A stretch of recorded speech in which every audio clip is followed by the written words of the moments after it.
Michael Scott and Jar Jar. I like Michael Scott. I 100%. Okay. I dislike Michael Scott more than I dislike Jar Jar. I like Michael Scott. He's Jar likable. Jar is annoying, but he has a good heart. He's trying to do the right thing. So is Michael Scott. Michael Scott cares about only himself. There's only one scene in the entire show that he actually does something for someone else, and it's Pam when she's doing the art gallery thing. Everything else, he's making Phyllis cry in the office. He's pouring coffee on. He does hit Phyllis with a car, which is No, he hits Meredith with a car. Meredith He's with a hitting people car. with cars. He's making people Hilarious. cry because he doesn't like their present. He gets jealous that his ex-girlfriend has a new boyfriend, and he pours coffee on her possession, her doll from the boyfriend. That is not a good person with a good heart. That is a person who only cares about himself and is immature. He's worse than Jar Jar. No, he's fun. He's funny. How about Tomb Why? City? Because Tomb you freaking City. you identify with him? No, Tomb Yes. City is really funny. He's got some really funny jokes. Prison Mike is hilarious. Yeah. So He's funny. I like him. I'm picking him over Jar Jar. if I saw both of them, Are you a fan of The Office as a show without Michael Scott? What do you think of the show when he left? it didn't get better. I rest my case. I'm not as big of a fan of The Office as everybody else. We are going to be known as a podcast that people dislike.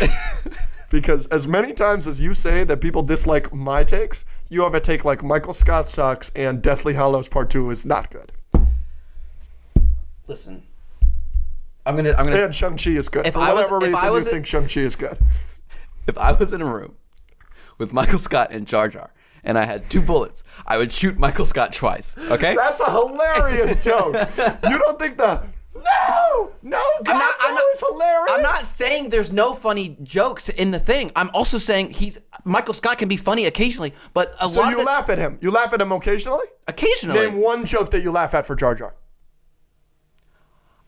Get No, I win. Just because he's funnier doesn't mean I don't want to curb stomp him more. No, When he did that to Phyllis, I don't care. I want to curb stomp him. And you like Phyllis enough to dislike Michael Scott? He treats everyone in the office terribly at different points. I don't like anybody He in the treats, office.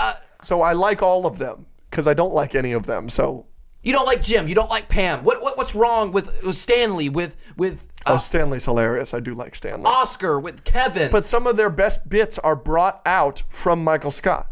You Yeah, don't, he's the- you he's don't get the Stanley bit where he has the heart attack without Michael Scott.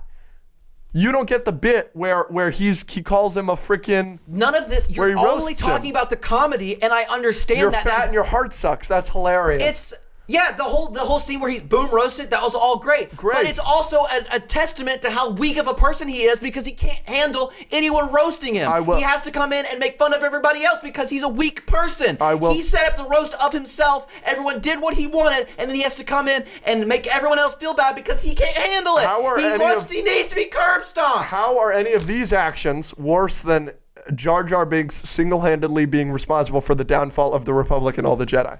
Okay, now we're getting into theories, and that's not true. That's not a theory. In Attack of the Clones, which you haven't watched recently because you're under the impression it's a good movie, he gives emergency powers to the Chancellor because Padme is on her sex vacation. Everybody does that. He brought it up. Everyone was influenced by the Force. Yoda and Mace Windu were by the Emperor all the time, and they never did anything about it. Just because Jar Jar brought it up and the rest of the Senate voted on it doesn't mean it's his fault. No, he grants never emergency powers solely. Him solely grants emergency powers. No, Jar Jar doesn't have the power to do that. He's just a... Yes, he does, because he's the stand-in for Padme when she's having the sex vacation with Hayden Christensen. So what is Padme?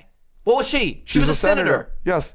One senator in the Galactic Republic has the power to transfer... And now you're realizing how stupid Attack of the Clones is. There you go.